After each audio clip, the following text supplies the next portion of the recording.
جب آپ مہمان بن کے جائیں یا کسی کے گھر میں داخل ہوں تو کہا جس جگہ پر آپ مجلس میں بیٹھے ہیں اس کے آداب کا خیال رکھیں. داخل ہوتے وقت سلام کریں. مجلس کے اندر لوگوں کو اجتماعی سلام بھی کافی. یہاں ضمناً ایک اور مسئلہ بھی سماعت کر لیں کہ اگر آپ مسجد میں داخل ہوئے ہیں اور لوگ سنت پڑھ رہے ہیں, لوگ جو ہے وہ نوافل پڑھ رہے ہیں, لوگ ذکر اذکار میں مشغول ہیں, اس وقت کیا حکم ہے؟ علماء نے فرمایا کہ اس وقت سلام نہ کیا جائے. کیوں؟ کہا اس لیے کہ اللہ کے رسول صلی اللہ علیہ وسلم نے یہ فرمایا ہے, حضور میں جو شخص نماز کے انتظار میں بیٹھا ہے گویا کہ وہ نماز کے اندر ہی ہے. یعنی وہ انتظار کر رہا ہے کہ 4:15 عصر ہونی ہے اور وہ 4 بجے آ گیا.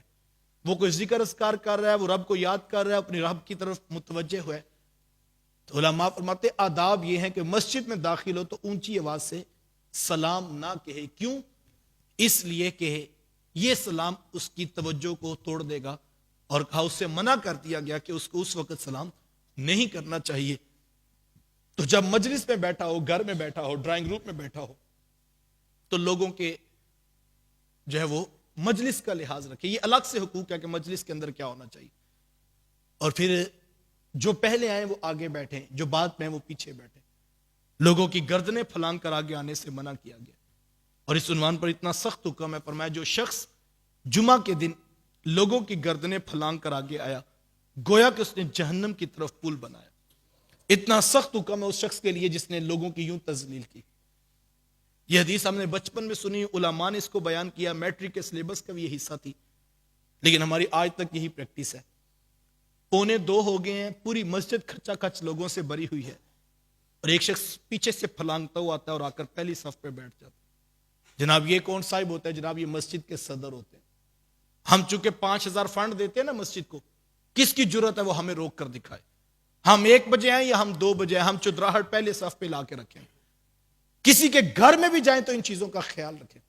ہمیں اچھی طرح یاد ہے, یہ دین تو بات میں پڑا, جب 2 بڑے آپس میں بات کر رہے تھے, ننھی عمر ہوتی تھی, تو اس وقت کبھی غلطی سے درمیان میں کھڑے ہو جانا یا بیٹھ جانا, تو ماں جی نے محبت سے پکڑ کر بازو سائڈ پہ کرنا, والد صاحب نے پیچھے کرنا, اور ساتھ کہنا بیٹا جب 2 بندے باتیں کر رہے ہو تو درمیان میں نہیں کھڑے ہوتے.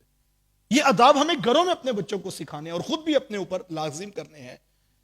جب جائیں تو کسی کے گھر میں تو لوگوں کے لیے جگہ کا خیال رکھا کریں.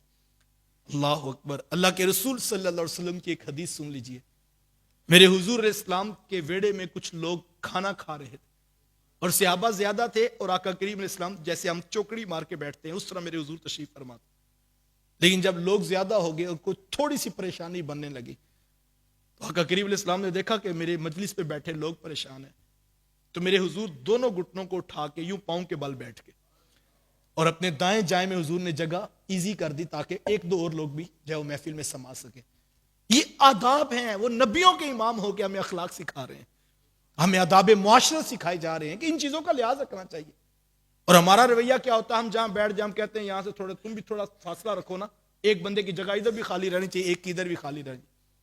پیچھے والے بھی پریشان ہیں, دائیں والے بھی پریشان ہیں, لیکن ہم کہتے ہیں یہاں 3 بندوں کی جگہ, اور ہم کسی کو جگہ دینے کے لیے بھی تیار نہیں ہیں, اور ہم جو ہے وہ لوگوں کو رسوا کر دیتے ہیں.